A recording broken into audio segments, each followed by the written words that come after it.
Welcome back everyone.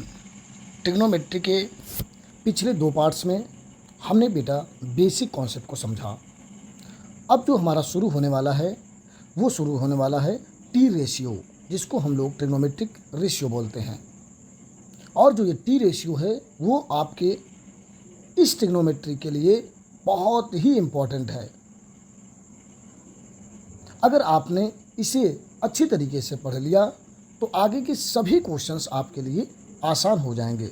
इसलिए अगर आपने पार्ट 1 नहीं देखा, पार्ट 2 नहीं देखा, तो आपको पार्ट 3 समझ में आएगा हालांकि, लेकिन फिर भी आपको कन्फ्यूजन होगा। इसीलिए यदि आप ये पहली बार वीडियो देख रहे हैं पार्ट 3 पे, तो आप लोग क्या देखेंगे, पहले आप लोग पार्ट 1 देखेंगे जिसमें मैं बेसिक कॉन्सेप्ट को कंफर्म किया हूँ। पार्ट 2 देखेंगे जिसमें मैं 8.1 का क्वेश्चन और उसके साथ ही साथ कुछ कॉन्सेप्ट भी क्लियर किया हूँ। आज जो हम सीखने वाले हैं वो रिलेशन बिटवीन ट्रिग्नोमेट्री रेशियो सीखने वाले हैं। आइए बेटा आपको बताते हैं कि आखिरकार ये क्या होता है, इसका रिलेशंस कैसे बनता है। मेरी बात ध्यान से समझिए। यहाँ पर मैंने एक लिखा है रेसिप्रोकल रिलेशन। इस रेसिप्रोकल रिलेशन का मतलब क्या होता है? Reciprocals of a trigonometric ratio is the ratio of the other function. इसका क्या मतलब है, आइए आपको समझाते हैं। यहाँ देखिए, जैसे मैंने आपको एक यहाँ पर राइट एंगल ट्रायंगल बनाया है बेटा। यहाँ पर ये एक ए है, ए पॉइंट है, मैं इसको मान लूँगा ये ए विलेज है। और इस ए विलेज में दो पर्सन्स रहते हैं, एक रहता है साइन थीटा और एक रहता है कोसेक थीटा। एक रहता है साइन थीटा, एक रहता है कोसेक थीटा। और एक बी विलेज है, इस बी विलेज में दो लोग रहते हैं बेटा, एक रहता है टैन थीटा, एक रहता है कॉट थीटा। और एक सी विलेज है, इस सी विलेज में दो पर्सन इसमें भी रहते हैं, एक रहता है कॉस थीटा, एक रहता है सेक थीटा। हर एक विलेज में ए बी सी तीनों विलेज में दो दो पर्सन्स रहते हैं और तीनों का रास्ता आने जाने का बेटा एक है। सबका आने जाना का रास्ता हमारा क्या है बेटा? एक है। क्या है? एक है। अब जैसे ही तीनों रास्ता आने जाने का एक है तो जाहिर सी बात है जब भी ये चलेंगे दोनों एक दूसरे के साथ ही चलेंगे। जैसे आप इनको साथ में लेके चलोगे तो यहाँ पर मेरा एक फार्मूला बन जाएगा बेटा। यहाँ देखिए, पहला जो हमारा फार्मूला यहाँ से बना, यहाँ से जो मेरा पहला फार्मूला बना sine theta into cosec theta equal to 1, क्योंकि आने जाने का रास्ता एक, ये मैं लर्न करने का तरीका बता रहा हूँ आपको, बस बाकी ये होता नहीं है। ठीक है जी, बस हमको बस बेसिक से समझना है। यहाँ पर देखिए sign theta into cosec theta, आने जाने का रास्ता एक, इसीलिए sign theta into cosec theta बराबर 1 रखा। ठीक उसी प्रकार से दूसरा हमने देखा cos theta into sec theta, आने जाने का रास्ता एक, इसीलिए इसके बराबर 1 लिया। हमारा दूसरा फार्मूला कंप्लीट हो गया। जैसे मैं तीसरे फार्मूले की ओर चलूंगा तो tan theta into cot theta होगा, आने जाने का रास्ता एक बेटा, इसीलिए जो हमारा तीसरा फार्मूला बनकर तैयार होगा वो tan theta into cot theta equal to 1 हो जाएगा। अब आपको समझाता हूँ बेटा, देखो इसी फार्मूले से मैं दो फार्मूला और कन्वर्ट कर सकता हूँ, क्योंकि यहाँ पर लिखा हुआ क्या है, reciprocal of trigonometry ratio is the of the other function. इसका मतलब क्या बेटा, हमने आपको बताया रेसिप्रोकल का मतलब सीधा सीधा उल्टा आप कह सकते हो। अर्थात कहने का मतलब ये होगा कि कोई भी जो हमारा ट्रिग्नोमेट्रिक रेशियो होगा उसका हम जब रेसिप्रोकल निकालते हैं तो जो दूसरे ट्रिग्नोमेट्री का फंक्शन होगा उसी के बराबर होगा। इसका कहने का सेंस क्या है? इसका कहने का सेंस ये है कि जैसे आप देखिए यहाँ पे लिखा हुआ है sine theta into cosec theta. क्या लिखा हुआ है? Sine theta into cosec theta equal to 1 लिखा हुआ है। अब देखिए ये एक दूसरे के रेसिप्रोकल होगा। कैसे, आइए समझाते हैं आपको। यहाँ पे क्या लिखा, यहाँ पे लिखा sine theta equal to 1 upon cosec theta. कैसे आया? ये देखिए, ये है साइन थीटा, ये है साइन थीटा, और ये बेटा मल्टीप्लाई में कोसेक थीटा था। और मल्टीप्लाई में जब कोसेक थीटा था तो उधर जाएगा तो क्या हो जाएगा? डिवाइड हो जाएगा। क्यों? क्योंकि इधर ये क्या है? मल्टीप्लाई में है, उधर जाएगा तो क्या बन जाएगा? डिवाइड बन जाएगा। इसका मतलब यहाँ से फार्मूला क्या निकला? Sine theta equal to 1 upon cosec theta. ठीक उसी प्रकार से मैं यहाँ पर लिखूंगा कोसेक थीटा, और cosec theta equal to 1 upon sine theta होता है। देखिए cosec theta equal to 1 upon sine theta. क्यों हुआ? क्योंकि सर यहाँ पर क्या है? Sine theta into cosec theta है। जैसे आप कोसेक थीटा लोगे तो 1 अपॉन, ये देखो साइन थीटा इधर मल्टीप्लाई में, उधर जाएगा तो डिवाइड बन जाएगा। इसका मतलब हमारा यहाँ से दूसरा फार्मूला तैयार हो गया, अर्थात sine theta equal to 1 upon cosec theta and cosec theta equal to, देखो साइन थीटा इक्वल टू क्या हो गया? 1 upon cosec theta and cosec theta equal to 1 upon sine theta. और एक चीज़ और बता दूं बेटा, जो साइन थीटा होता है वो कोसेक थीटा के अपोजिट होता है, जो साइन थीटा होता है वो कोसेक थीटा के अपोजिट होता है। बात आपको बताया गया था। ठीक उसी प्रकार से जब हम सी विलेज में आए तो सी विलेज में हमारे पास 2% से दिखाई दिए, एक कॉस थीटा एक सेक थीटा, और इन दोनों को आने जाने का रास्ता एक, इसीलिए मैंने लिखा cos theta into sec theta equal to 1 बेटा। अब आप जानते हो कि अगर मुझे यहाँ से, अगर बेटा यहाँ से मुझे कॉस थीटा इक्वल टू लिखना है तो आप जानते हो सर ये कॉस थीटा इक्वल टू ये सेक थीटा इधर मल्टीप्लाई में है, उधर जाएगा बेटा, क्योंकि ये राइट हैंड साइड है, ये लेफ्ट हैंड साइड है, जब उधर जाएगा तो ये क्या हो जाएगा, डिवाइड में आ जाएगा, अर्थात कॉस थीटा इक्वल टू 1/सेक थीटा। और जैसे आप सेक थीटा इक्वल टू लिखोगे, ये बेटा कॉस थीटा मल्टीप्लाई में है, उधर जाएगा तो डिवाइड बन जाएगा। देखिए सेक थीटा इक्वल टू 1/कॉस थीटा, यहाँ से भी हमारा एक फार्मूला बनकर तैयार हुआ बेटा। फिर जैसे हम नेक्स्ट फार्मूले की बात करेंगे तो यहाँ देखिए tan theta equal to cot theta होगा। ये किस विलेज में थे, बी विलेज में थे। यहाँ पर देखिए tan theta into cot theta था, और आप जानते हो कि sir tan theta into cot theta equal to 1 होता है। और जैसे ही आप tan थीटा इक्वल टू लिखोगे तो आप जानते हो sir tan theta equal to ये कॉट थीटा इधर मल्टीप्लाई में है, उधर जाएगा तो डिवाइड बन जाएगा, इसलिए tan थीटा इक्वल टू 1 क्या हो गया, कॉट थीटा हो गया। अगर आप कॉट थीटा इक्वल टू ले रहे हो बेटा, कॉट थीटा इक्वल टू ले रहे हो तो आप जानते हो सर ये कॉट थीटा है, और इधर ये tan थीटा मल्टीप्लाई में है, उधर आएगा तो डिवाइड बन जाएगा, इसीलिए कॉट थीटा इक्वल टू लिख सकता हूँ 1/tan थीटा।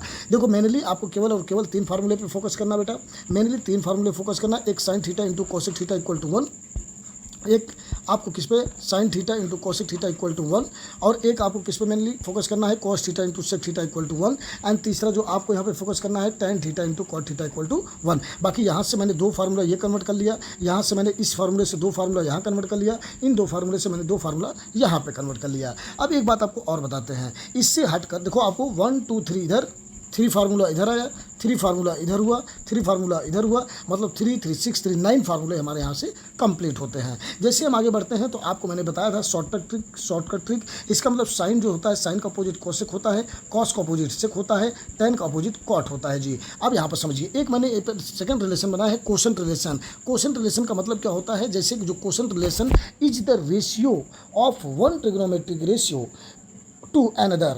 इसका मतलब क्या है बेटा, इसका मतलब मैंने आपको बताया था, इसका मतलब मैंने ये बताया था कि कोई भी वैल्यू होगा, क्वेश्चन मतलब भागफल होता है, सीधा सीधा समझो, जो उसका रिलेशनशिप होगा वह ट्रिग्नोमेट्रिक रेशियो को एक दूसरे वाला जो रेशियो होगा उसी को डिवाइड करेगा। मतलब क्या है, आपको शॉर्ट में मैं समझाता हूँ। जैसे यहाँ देखो, मैं एक पॉइंट और नेक्स्ट फार्मूला बना लिया, tan थीटा इक्वल टू क्या बना लिया, sine theta upon cos theta, and cot theta equal to मैंने बना लिया cos theta upon sine theta. आइए समझते हैं ये tan theta equal to sine theta upon cos theta आया कहाँ से, and cot theta equal to cos theta upon sine theta आया कहाँ से। यहाँ पे आइए आपको मैं समझाता हूँ, आइए थोड़ा सा ऊपर लेकर मैं आपको समझाता हूँ। बेटा मैंने कहा सर ये tan थीटा इक्वल टू होता है sine theta upon cos theta होता है जी। हमने आपको एक ट्रिक बताया था, पंडित बद्री प्रसाद हर हर बोले। इसका मतलब हमने आपको बताया था कि पहले आएगा साइन थीटा का मतलब p/h हो जाएगा, एंड कॉस थीटा का मतलब b/h हो जाएगा। आप जैसे इसको लिखोगे तो ये h ऊपर जाके मल्टीप्लाई हो जाएगा, एंड जो हमारा यहाँ पर ये b होगा ये ऊपर जाके मल्टीप्लाई हो जाएगा। इसका मतलब बेटा p/h/h/b हो जाएगा, और h कैंसिल हो जाएगा, बचा क्या p/p हो जाएगा। आप देखिए p/b क्या होता है, tan थीटा होता है, tan थीटा इक्वल टू क्या होता है, p/b। इसीलिए बेटा ये हमारा इक्वल प्रूफ हो गया, इसीलिए मैं लिख सकता हूँ यहाँ पे tan theta equal to sine theta upon cos theta लिख सकता हूँ। बेटा ये बात आप समझ गए कि नहीं समझ गए, इस फार्मूले को मैंने यहाँ से प्रूव कर दिया, ठीक है जी। इसी तरीके से आपको मैंने बताया कि एक फार्मूला नेक्स्ट बनाया गया कॉट थीटा, और कॉट थीटा इक्वल टू इन्होंने लिखे हैं कि भाई कॉस थीटा अपान क्या होता है, साइन थीटा होता है, cos theta upon sine theta. आप जानते हो सर कॉस थीटा का मतलब b/h होता है, and sine theta equal to p/h होता है। इसका मतलब h का मल्टीप्लाई ऊपर होगा एंड p का मल्टीप्लाई h में होगा। मतलब b का मल्टीप्लाई जब आप h में करेंगे, h का मल्टीप्लाई जब आप p में करेंगे तो देखेंगे h कैंसिल हो जाएगा, अर्थात ये b/p हो जाएगा। ये आया किसके इक्वल, कॉट थीटा के इक्वल। आप जानते हो सर जो हमारा tan थीटा होता है, tan थीटा का मतलब p/b होता है, तो कॉट थीटा का मतलब क्या हो जाएगा बेटा, b/p हो जाएगा। इसका मतलब ये बात हो गया प्रूफ। जैसे आपने इस चीज़ को प्रूव किया तो आप लिख सकते हो cot theta equal to cos theta upon sine theta. इस तरीके से हमारा फार्मूला ये होता है प्रूफ। तो यहाँ से मैंने 9 to 11 फार्मूला हमारा हो गया कंप्लीट। इस तरीके से मैंने इस फार्मूले को कंप्लीट क्या कर लिया बेटा, प्रूव कर लिया। अब आइए आपको दिखाते हैं नेक्स्ट फार्मूले की ओर।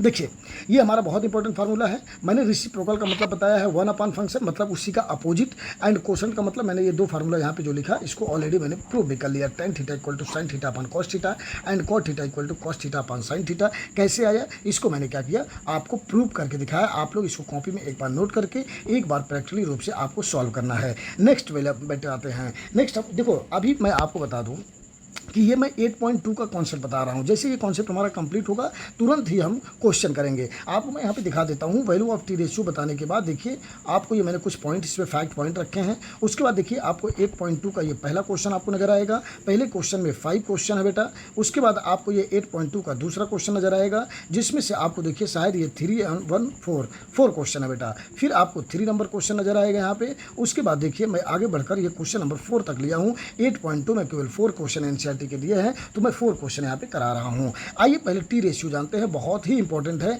ये बहुत ही इंपॉर्टेंट है। कैसे लर्न करना है बहुत इजीली आपको समझाने वाला हूँ। देखिए मैंने यहाँ पर एक टेबल बना रखा है जिसमें मैंने एंगल लिख रखा है बेटा, जिसमें मैं एंगल लिख रखा हूँ। और उसमें एंगल में एक sine theta, cos theta, tan theta, cosec theta, sec theta and cot theta लिया हूँ बेटा। उसके बाद 0 degree, 30 degree, 45 degree, 60 degree and 90 degree. देखिए आपके एग्जाम में जो 10th का लेवल है वो 90 डिग्री तक ही पूछा जाएगा, इसीलिए जो हम वैल्यू ऑफ टी रेशियो पढ़ने वाले हैं वो केवल 90 डिग्री तक ही पढ़ने वाले हैं। आइए पहले इस वैल्यू को हम लोग लर्न करना सीखते हैं कि इस तरीके से इसको हम वैल्यू कैसे लर्न करते हैं, कैसे हम सीखते हैं। पहले आप इसको समझिए, हम ट्रिक के माध्यम से आपको समझाने वाले हैं। देखो बेटा, मैंने जैसे इसको लिख दिया 0/1 लिख सकता हूँ। इसको मैंने लिखा 0/4 लिखता हूँ। इसको 1/4 लिखता हूँ बेटा। इसको मैं 2/4 लिखता हूँ। इसको मैं 3/4 लिखता हूँ। इसको मैं 4/4 लिखता हूँ।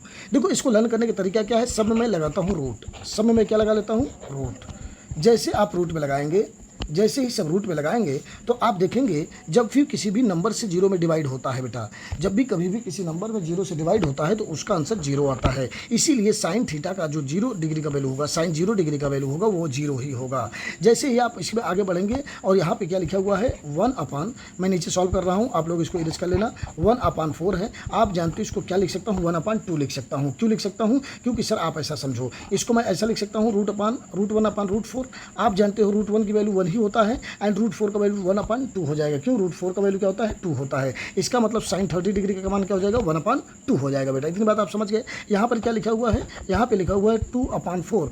आप जानते हो सर 2 1 2 2 2 4। इसका मतलब जब इसको बाहर करोगे तो √1/√2 लिखेंगे। इसका मतलब लिख सकते हैं 1/√2। इसका मतलब साइन यहाँ पर 45 का वैल्यू हो जाएगा 1/√2। जैसे हम साइन 60 की बात करेंगे बेटा, यहाँ पे लिखा हुआ है 3/4। जब इसको आप बाहर करेंगे तो √3/4 लिख सकते हैं और इसको सॉल्व करेंगे तो √3/4 का वैल्यू 2 होता है। इसका मतलब सर यहाँ पर साइन 60 डिग्री का वैल्यू कितना आ जाएगा, √3/2। यहाँ देखिए मैंने सॉल्व करके दिखाया आपको। ठीक इसी प्रकार से देखिए 4 से 4 कैंसिल हो जाएगा, √1 आएगा, बाहर होगा तो कितना हो जाएगा, 1 हो जाएगा। इस तरीके से आपने देखा कि मैंने साइन 0 डिग्री का वैल्यू 0, साइन 30 डिग्री का वैल्यू 1/2, साइन 45 डिग्री का वैल्यू 1/√2, साइन 60 का वैल्यू √3/2 एंड साइन 90 डिग्री का वैल्यू 1 है। कैसे आया, मैंने इस ट्रिक के माध्यम से आपको समझाने का प्रयास किया है। आप 1-2 बार इसको देखेंगे तो आपको बहुत बेहतर समझ में आ जाएगा बेटा। अब आइए इसको मैं थोड़ा सा यहाँ से इरेज करना चाहता हूँ। अब आइए आपका वैल्यू, जैसे ही आपने एक वैल्यू लर्न कर लिया, अब आपको बहुत ही आसानी से आने वाला है। देखिए यहाँ कॉस थीटा का वैल्यू मुझे बताना है बेटा,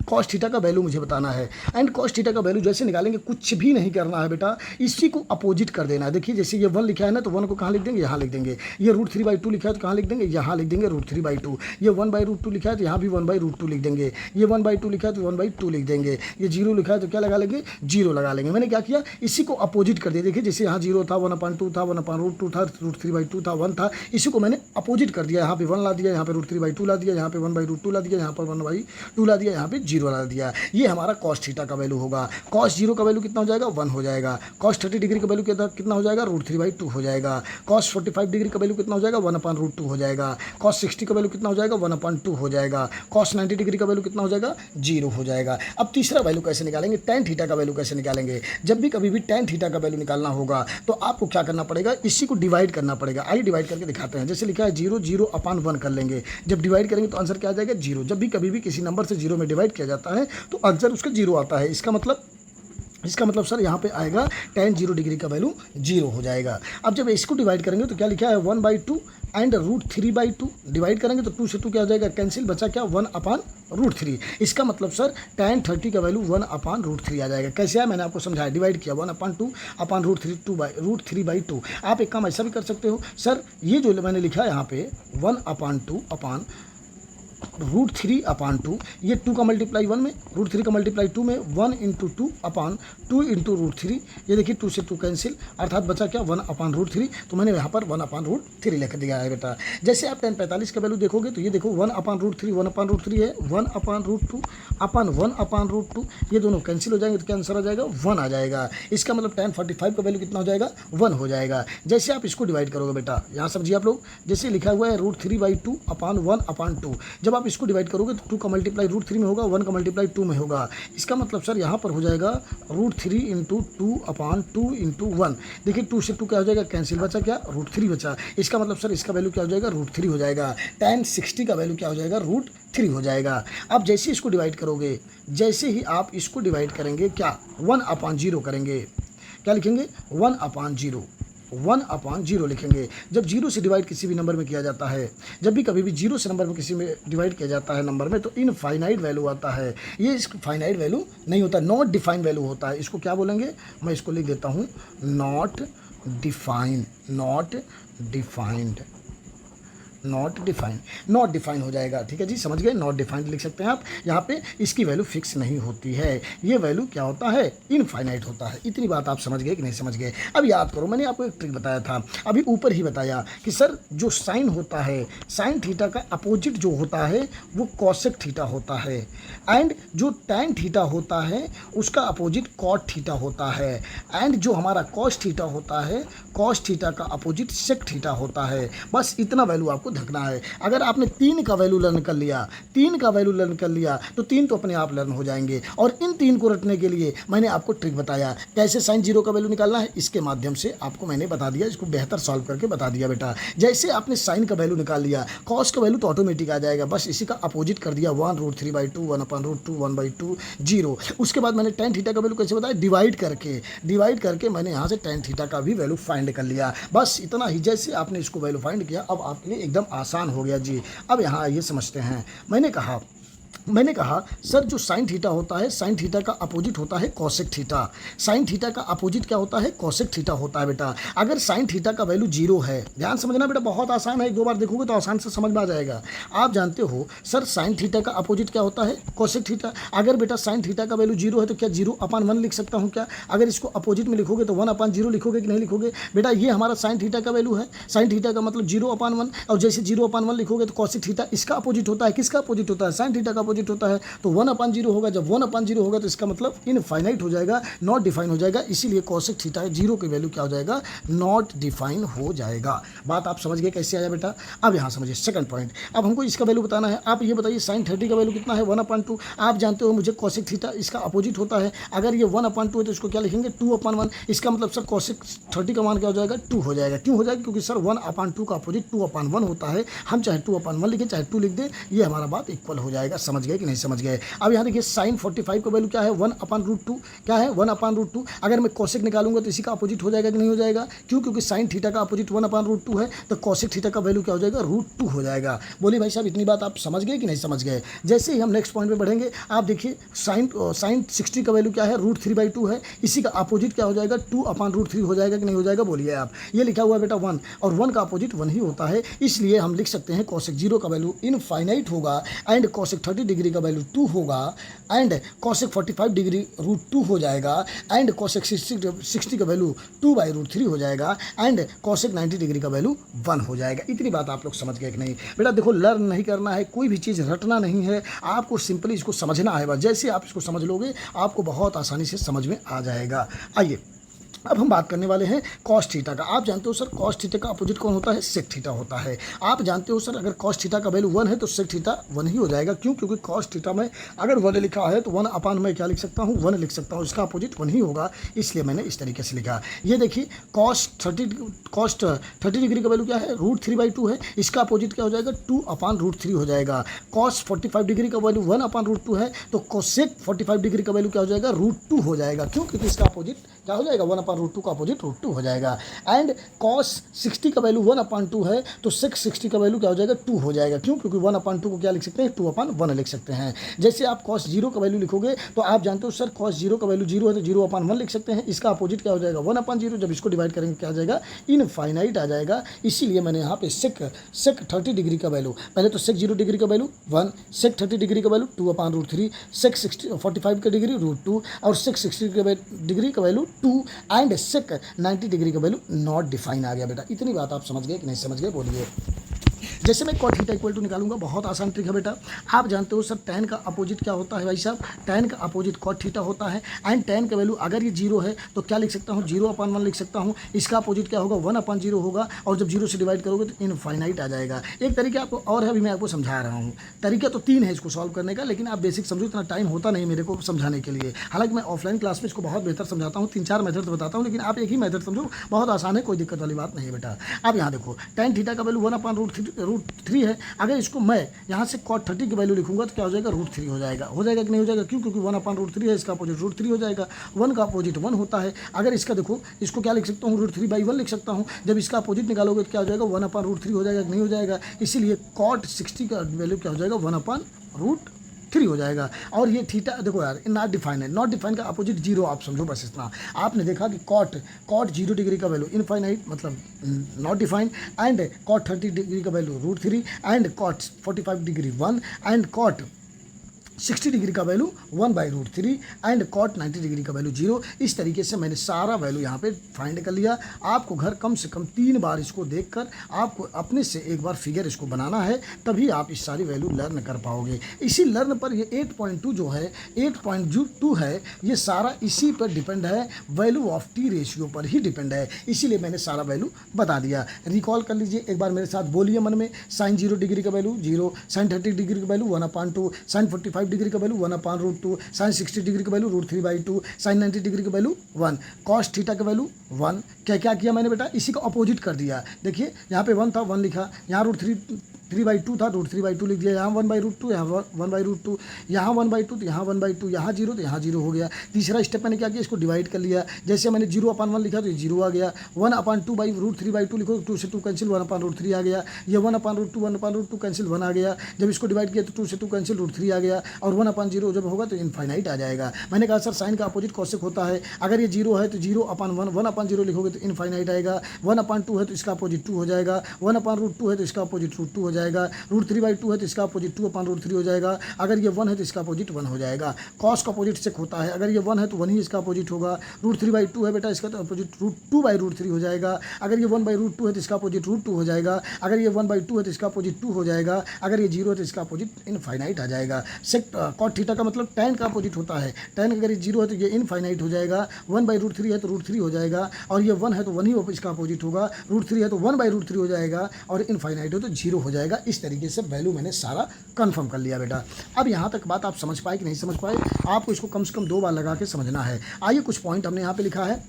here infinite stand for undefined, जिसको मैं नॉट डिफाइंड कह सकता हूँ वैल्यू। ये बात मैंने ऑलरेडी मेंशन कर दिया था। आइए कुछ नोट पॉइंट है जो कि बहुत ही इंपॉर्टेंट है, आपको इसको समझना है बेटा। यहाँ देखिए पहला पॉइंट लिखा हुआ है। पहला पॉइंट लिखा है the value of sine theta increase from 0 to 1 and cos theta decrease from 1 to 0, where 0 degree जो थीटा का वैल्यू होगा वो 0 डिग्री से या तो क्या होगा बड़ा होगा या तो इक्वल होगा। मतलब या तो बड़ा होगा या तो इक्वल है बराबर होगा, या और जो थीटा का वैल्यू होगा वो 90 डिग्री से छोटा होगा तो या तो इक्वल होगा। इसका मीनिंग ये होता है। अब आइए समझते हैं मैं कहना क्या चाहता हूँ, आपको समझाता हूँ। यहाँ पे ये कहना चाह रहे हैं सर जो साइन थीटा होगा वो 0 से लेकर 1 तक गया है। क्या सही बात है क्या जी? ये देखो साइन थीटा है 0 से लेकर 1 तक गया है कि नहीं? पहले 0 आया, फिर 1/2 आया, फिर 1/√2 आया, फिर √3/2 आया, फिर 1 आया। इसका मतलब सर बात एकदम सही है यहाँ पे। और जो cos थीटा है, cos थीटा को कह रहे हैं 1 to 0 चलता है। देखिए 1 है, 1 के बाद √3/2 है, ये फिर 1/√2 है, फिर 1/2 है, फिर 0 है। इसका मतलब 1 to 0 चलता है।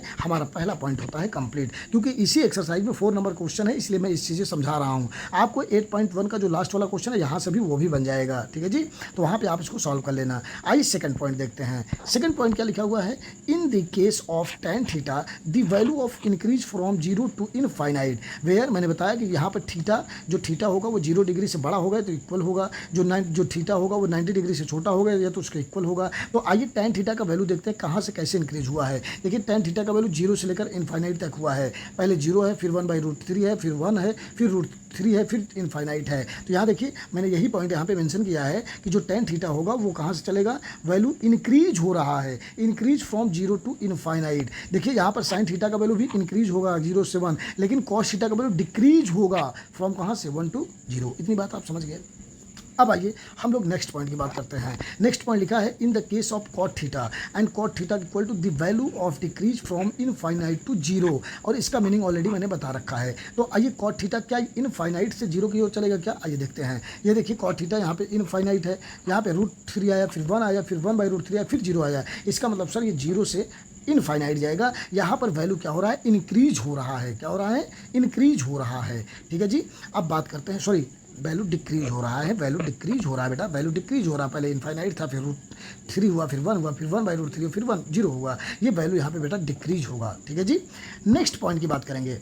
In the case of cosec theta and cosec theta का मतलब the value of decrease from infinite to 1। यहाँ पर देखिए कोसेक थीटा, देखिए ये कोसेक थीटा है, पहले इनफाइनाइट, फिर 2, फिर √2, फिर 2/√3, फिर 1 आया। ये वैल्यू क्या हो रहा है, देखिए कोसेक थीटा में वैल्यू को क्या हो रहा है, डिक्रीज हो रहा है। कहाँ से, 0 से 1 तक।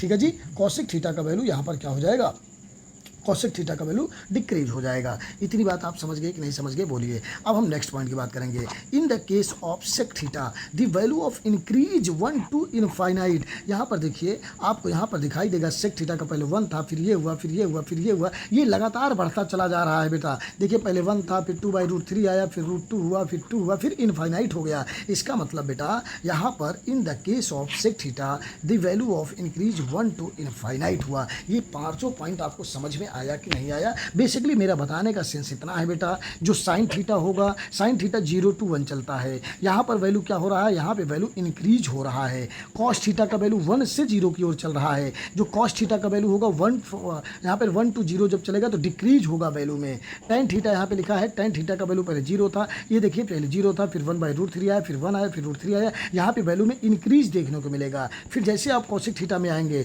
कॉसेक थीटा में यहाँ देखिए इनफाइनाइट था, फिर 2 था, फिर √2 फिर था, फिर 2/√3, फिर 1, यहाँ पे डिक्रीज होता नजर आएगा आपको वैल्यू। सेक थीटा में देखिए 1 आया, फिर 2/√3 आया, फिर √2 आया, फिर 2 आया, फिर इनफाइनाइट आया। यहाँ पर वैल्यू इंक्रीज होता नजर आएगा। फिर कॉट थीटा है, पहले इनफाइनाइट था, फिर √3 था, फिर 1 था, फिर 1/√3 था, फिर 0 हो गया। इसका मतलब कॉट थीटा में वैल्यू डिक्रीज हो रहा है। इतनी बात आप लोग समझ गए कि नहीं समझ गए, बोलिए यहाँ पर। अब आइए देखते हैं, यहाँ से हमारा 8.2 का कॉन्सेप्ट होता है कंप्लीट। यहाँ पर अब हम लोग क्वेश्चन को सॉल्व करना शुरू करेंगे बेटा। सभी चीज़ें आपको समझ में आ रही है कि नहीं बेटा। देखो ऑफलाइन ऑनलाइन क्लास में बेटा डिफरेंट होता है। अगर यही ऑफलाइन में होता तो शायद आपको ये चीज़ पढ़ने में 2 दिन लग जाता, 1 दिन तो पूरा लग जाता मुझे वैल्यू बताने में। इसीलिए ऑनलाइन में ले रहा हूँ, और आप ये क्लास को ज़्यादा से ज़्यादा लोग तक शेयर करिए बेटा। मैं हर एक टॉपिक, हर एक चैप्टर आपको यहाँ पर पढ़ाने वाला हूँ, और पॉइंट टू पॉइंट कोई भी पॉइंट मैं छोड़ने वाला नहीं हूँ। आइए 8.2 को मैं पहला क्वेश्चन सॉल्व करना शुरू करता हूँ। Evaluate the following. यहाँ पर देखिए पहला क्वेश्चन क्या लिखा हुआ है, sine 60 degree cos 30 degree plus sine 30 degree into cos 60 degree. अब कुछ नहीं करना है, अगर आपको वैल्यू लर्न है तो आपको ऐसे क्वेश्चन बहुत आसानी से आप लगा लेंगे। आइए लगाते हैं, आपको सॉल्व करके दिखाते हैं। साइन 60 डिग्री का वैल्यू क्या होगा, साइन 60 डिग्री का वैल्यू √3 क्या होगा, 2 होगा। देखिए आप वहाँ से लर्न करिएगा। कॉस 30 डिग्री का क्या होगा, कॉस 30 डिग्री का वैल्यू भी √3/2 होता है। प्लस साइन 30 डिग्री का वैल्यू क्या होता है बेटा, साइन 30 डिग्री का वैल्यू 1/2 होता है। कॉस 60 डिग्री का वैल्यू क्या होता है बेटा, कॉस 60 डिग्री का वैल्यू भी 1/2 होता है। इतनी बात आप समझ गए कि नहीं समझ गए। जैसे इसको सॉल्व करोगे, √3 का मल्टीप्लाई √3 में होगा तो 3 हो जाएगा, 2 का मल्टीप्लाई 2 में होगा तो 4 बन जाएगा, और 1 का मल्टीप्लाई 1 में होगा तो 1 हो जाएगा, 2 2 जब 4 हो जाएगा, और जो इसका एलसीएम आएगा बेटा 4 आएगा। जब हमारा डिनोमिनेटर दोनों का सेम हो जाता है तो ऊपर वाला नंबर जोड़ लेते हैं ऐसे, 3 + 1 = 4/4 हो जाएगा। कट के क्या आ जाएगा बेटा, आंसर हमारा आ जाएगा 1। इस तरीके से पहले का आंसर हमारा कितना आ गया बेटा, 1 आ गया। आइए नेक्स्ट क्वेश्चन बात करते हैं। अब पहले में ही 5 पॉइंट है, जिसमें हम दूसरा क्वेश्चन की बात करेंगे। 2 × ये बताइए tan 45 डिग्री, tan 45 डिग्री का वैल्यू क्या होता है बेटा, 1 होता है। और यहाँ पर स्क्वायर है तो क्या लगा लेंगे, स्क्वायर लगा लेंगे। प्लस cos 30 डिग्री का वैल्यू क्या होता है, √3/2 होता है। cos 30 डिग्री का वैल्यू √3/2, यहाँ स्क्वायर है तो यहाँ क्या लगा लेंगे, स्क्वायर लगा लेंगे। माइनस साइन 60 डिग्री का वैल्यू क्या होता है, √3/2 होता है। यहाँ पर स्क्वायर है तो क्या लगा लेंगे, स्क्वायर लगा लेंगे। आप देखिए इसकी वैल्यू जब आप लर्न कर लेंगे बहुत आसानी से इस क्वेश्चन को सॉल्व कर लेंगे। 2 × 1 हो जाएगा, मतलब जब इसका मल्टीप्लाई होगा तो 2 ही बन जाएगा। √3 आप देखिए √3 × √3 जब 2 बार मल्टीप्लाई होगा तो क्या बन जाएगा बेटा 3 बन जाएगा। क्यों बन जाएगा? क्योंकि सर इसको हम तब ऐसा लिख सकते हैं 3 × 3 और यहाँ से एक पॉइंट बाहर हो जाएगा 3, इसलिए यहाँ पर हम क्या लिख सकते हैं, इसको 3 लिख सकते हैं। और 2 का मल्टीप्लाई 2 होगा तो 2 × 4 आ जाएगा, माइनस √3 का मल्टीप्लाई 2 बार मल्टीप्लाई होगा तो 3 होगा, 2 का मल्टीप्लाई 2 बार होगा तो 4 आ जाएगा। इस तरीके से प्लस माइनस कैंसिल 2 1 जा 2 आ जाएगा। हमारा सेकंड इसका आंसर आ जाएगा 2 आ जाएगा, आंसर 2 आ जाएगा। समझ गया बेटा? आइए हम तीसरे क्वेश्चन की बात करते हैं। देखिए तीसरा क्वेश्चन क्या करना है, अब देखो क्या लिखा हुआ बेटा cos 45। आप क्या करना, cos 45 डिग्री का वैल्यू क्या होता है, cos 45 डिग्री का वैल्यू होता है 1/√2 एंड sec 30 डिग्री का वैल्यू क्या होता है, मैंने बताया था sec 30 डिग्री का वैल्यू 2/√3 होता है जी।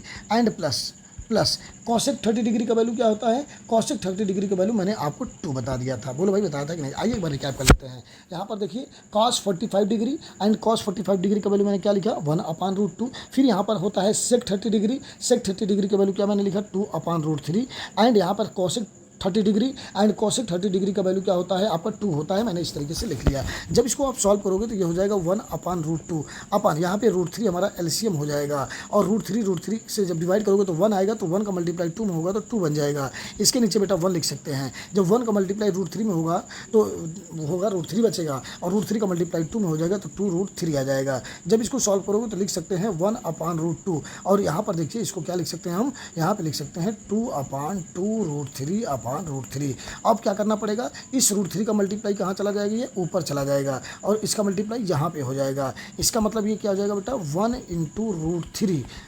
√3 अपान क्या हो जाएगा 1 × √3 अपान हो जाएगा √2 ब्रैकेट में 2 + 2√3 हो जाएगा। यहाँ पे ब्रैकेट में क्या बन जाएगा 2√3 बन जाएगा। जैसे ही आप इसको सॉल्व करने की कोशिश करेंगे तो यहाँ पर आपको 1 × क्या कर लेना है 1 × √3 का मल्टीप्लाई √3 हो जाएगा और जब इसका अंदर मल्टीप्लाई होगा 2√2 बन जाएगा और जब इसका मल्टीप्लाई अंदर होगा तो क्या बन जाएगा बेटा 2√6 बन जाएगा। बोलिए बन जाएगा कि नहीं बन जाएगा? आप इतनी बात आप समझ पा रहे हैं कि नहीं समझ पा रहे हैं? बोलिए आप। जैसे ही आप ये समझ गए वैल्यू तो आप चाहे तो इसको ही पूरा आंसर लिख दीजिए। एक तरीका आपके पास ये है, या तो आप यहाँ से 2 कॉमन ले लीजिए और इसका रेशनलाइजेशन कर दीजिए। चाहे तो आप इसका रेशनलाइजेशन भी कर सकते हैं। तो आप देखो बेसिकली इसका आंसर आप यही भी लिख सकते हो, या तो आप चाहे तो इसको रेशनलाइज कर दोगे जब, तो रेशनलाइज करने के बाद आंसर आपका दूसरा भी आ सकता है। आपका ये भी आंसर कंप्लीट रूप से सही है, कोई दिक्कत वाली बात नहीं है जी। रेशनलाइज करने का कोई मतलब नहीं है, हमारा यही आंसर सही माना जाएगा। जैसे हम बात करेंगे 4 नंबर का, कुछ नहीं करना बेटा, आप वैल्यू रख लेना। sin 30 डिग्री का वैल्यू कितना होता है, sin 30 डिग्री का वैल्यू कितना होता है, tan 45 डिग्री का वैल्यू कितना होता है। मैंने आपको वैल्यू इसीलिए बताया क्योंकि बिना वैल्यू के आप लोग कोई भी क्वेश्चन सॉल्व नहीं कर सकते। यहाँ बताइए sin 30 डिग्री का वैल्यू कितना हो जाएगा 1/2 एंड tan 45 डिग्री का वैल्यू कितना हो जाएगा 1 हो जाएगा, माइनस cos 60 डिग्री का वैल्यू कितना हो जाएगा 2/√3 हो जाएगा अपान sec 30 डिग्री का वैल्यू कितना हो जाएगा बेटा, sec 30 डिग्री का वैल्यू हो जाएगा 2/√3 प्लस cos 60 डिग्री का वैल्यू कितना हो जाएगा 1/2। cos 60 डिग्री का वैल्यू कितना हो जाएगा 1/2 प्लस cot 45 का वैल्यू कितना हो जाएगा 1 हो जाएगा। अगर tan 45 का मान 1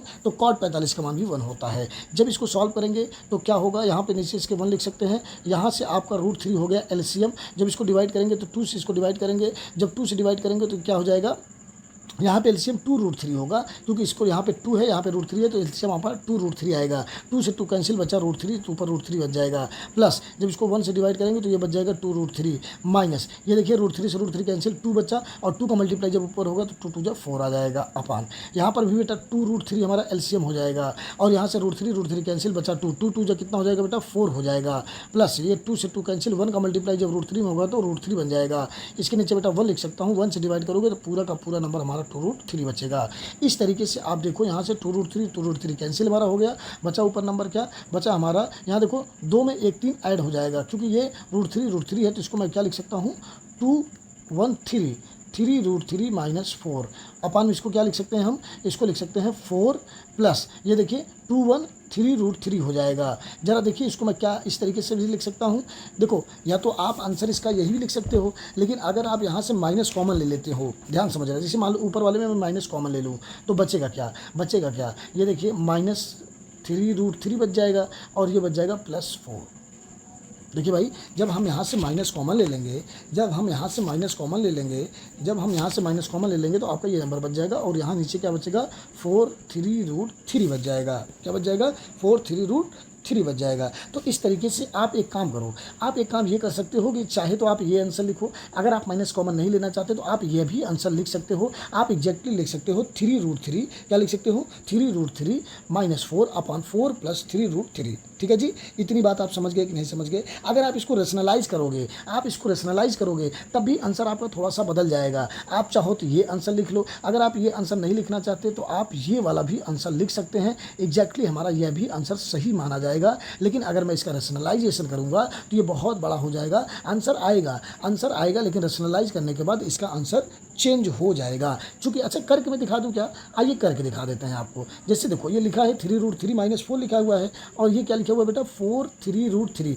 रेशनलाइज जब हम करते हैं, जब रेशनलाइजेशन हम करते हैं, हम रेशनलाइजेशन करते हैं तो ये जो नंबर हमारा इधर प्लस होता है ऊपर जाके माइनस बन जाता है। 4 - 3√3 हो जाएगा और यहाँ भी 4 - 3√3 हो जाएगा। जब इन दोनों का मल्टीप्लाई करेंगे तो आप देखिए ये लिखा हुआ है 3√3 -4, ये लिखा हुआ है क्या, 4 - 3√3। इन दोनों का आप मल्टीप्लाई कर लेना, फिर इन दोनों का मल्टीप्लाई कर लेना, ये बन जाएगा a + b, ये बन जाएगा a - b। इसका जब स्क्वायर करोगे तो ये बन जाएगा a स्क्वायर का मतलब 4 का स्क्वायर, ये बन जाएगा 3√3 का स्क्वायर। और जब इसका स्क्वायर करोगे, यहाँ देखो मैंने एक फार्मूला बता रखा था, एक ब्रैकेट में a + b, एक ब्रैकेट में होता है a - b। यहाँ बन जाएगा फार्मूला a² - b²। अगर आप यहाँ पर रखोगे 4, a का वैल्यू मैंने 4 मान लिया, b का वैल्यू मैंने 3√3 मान लिया। क्या मान लिया, 3√3, क्योंकि यहाँ पे लिखा है 4 + 3√3, 4 - 3√3। जब इन दोनों का साथ में मल्टीप्लाई करोगे तो ये a² - b² बन जाएगा। a का मतलब है 4 का स्क्वायर एंड b का मतलब क्या है, 3√3 का स्क्वायर।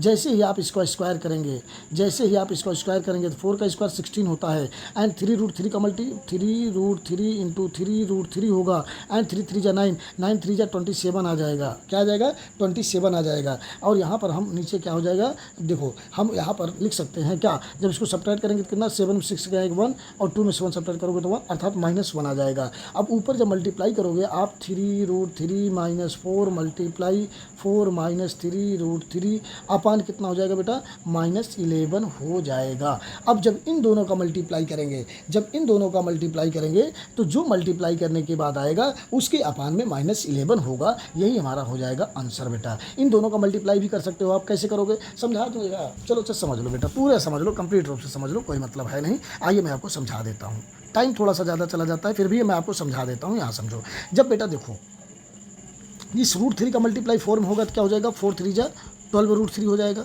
और इस 3√3 का मल्टीप्लाई जब 3√3 में होगा, 2 बार मल्टीप्लाई होगा, 3 3 जा 9, 3 जा 27 होगा। और ये प्लस में, ये माइनस में, तो यहाँ माइनस लग जाएगा, 27 हो जाएगा माइनस। इस 4 का मल्टीप्लाई जब इसमें होगा तो -4 4 जा 16 बन जाएगा बेटा। इस 4 का मल्टीप्लाई जब इसमें होगा तो माइनस माइनस पहली बात तो प्लस होगा और 4 3 जा हो जाएगा 12√3 बन जाएगा। और अपान में कितना आ जाएगा बेटा, -11 बन जाएगा। मैंने क्या किया है, मैंने इन दोनों का मल्टीप्लाई किया है। अब जब इसको देखोगे तो ये देखो सब दोनों माइनस में तो जुड़ जाएगा, 7 6 13 हो जाएगा। और यहाँ पर कितना हो जाएगा, 2 1 3 1 4 -43 आ जाएगा। और इसको ऐड करोगे, जब इसको ऐड करोगे तो एक काम करो, पहले रूट वाला ऐड कर लो, 12 12 24 हो जाएगा √3 माइनस इसको ऐड किया तो 7 6 कितना होगा 13 2 1 4 अर्थात आ जाएगा -11। क्या मैं इसको इस तरीके से लिख सकता हूँ, क्या इसको मैं ऐसा भी लिख सकता हूँ, यहाँ से आप माइनस कॉमन भी ले सकते हो। जैसे आप माइनस कॉमन लोगे तो ये बन जाएगा हमारा -24√3 एंड ये हो जाएगा +43 एंड ये बन जाएगा हमारा 11, क्योंकि माइनस मैंने कॉमन ले लिया सब जगह से। जैसे ही आपने माइनस कॉमन लिया, जैसे ही माइनस कॉमन लिया तो एक तरीका ये भी हो सकता है, आप इसको अपोजिट कर दो। अगर आप इसको अपोजिट करोगे बेटा, जैसे यहाँ देखो आप इसको ऐसे लिखो 43 - 24√3 अपान 11।